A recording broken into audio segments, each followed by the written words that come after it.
ministère de l'iniquité agit déjà.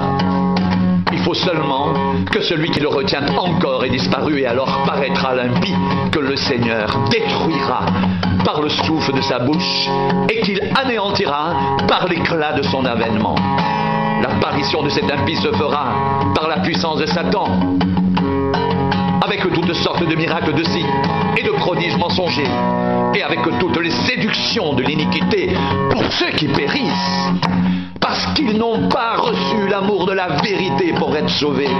Aussi Dieu leur envoie une puissance d'égarement pour qu'ils croient au mensonge, afin que tous ceux qui n'ont pas cru à la vérité, mais qui ont pris plaisir à l'injustice, soient condamnés. Pour nous, frères bien-aimés du Seigneur,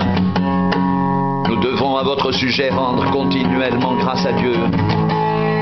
parce que Dieu vous a choisi dès le commencement pour le salut, par la sanctification de l'Esprit et par la foi en la vérité. C'est à quoi il vous a appelé par notre évangile, pour que vous possédiez la gloire de notre Seigneur Jésus-Christ. Ainsi donc, frères, demeurez fermes et retenez les instructions que vous avez reçues, soit par notre parole, soit par notre lettre. Que notre Seigneur Jésus-Christ lui-même et Dieu notre Père, qui nous a aimés et qui nous a donné par sa grâce une consolation éternelle et une bonne espérance, console vos cœurs et vous affermisse en toute bonne œuvre et en toute bonne parole.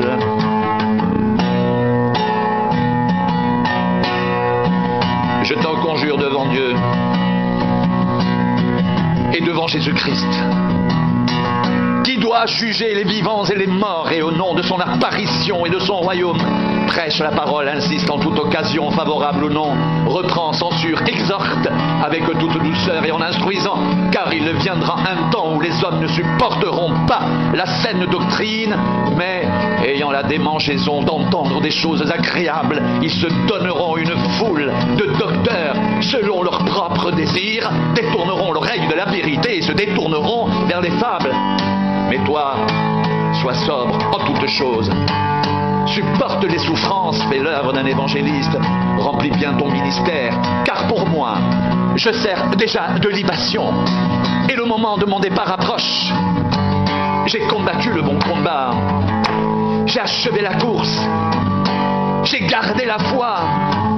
Désormais, la couronne de justice m'est réservée.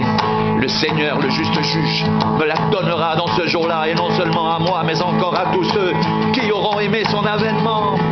Béni soit Dieu, le Père de notre Seigneur Jésus-Christ, qui nous a bénis de toutes sortes de bénédictions spirituelles dans les lieux célestes en Christ. En lui,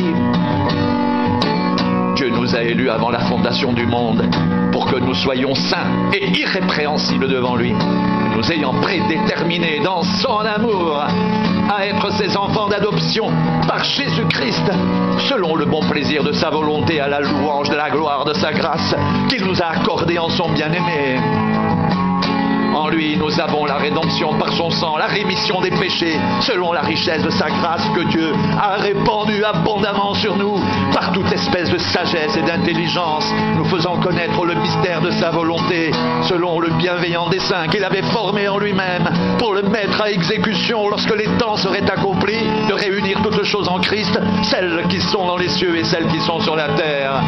En lui, nous sommes aussi devenus héritiers, ayant été prédestinés suivant la résolution de celui qui opère toutes choses après le conseil de sa volonté, afin que nous servions à la louange de sa gloire, nous qui d'avance avons espéré en Christ. En lui, vous aussi, après avoir entendu la parole de la vérité, l'évangile de votre salut, en lui vous avez cru et vous avez été scellés du Saint-Esprit qui avait été promis, lequel est un gage de notre héritage pour la rédemption de ceux que Dieu s'est acquis à la louange de sa gloire.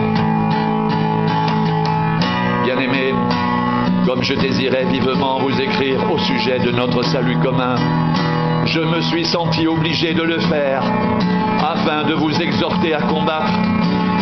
pour la foi qui a été transmise au sein une fois pour toutes. Car il s'est glissé parmi vous certains hommes dont la condamnation est écrite depuis longtemps, des impies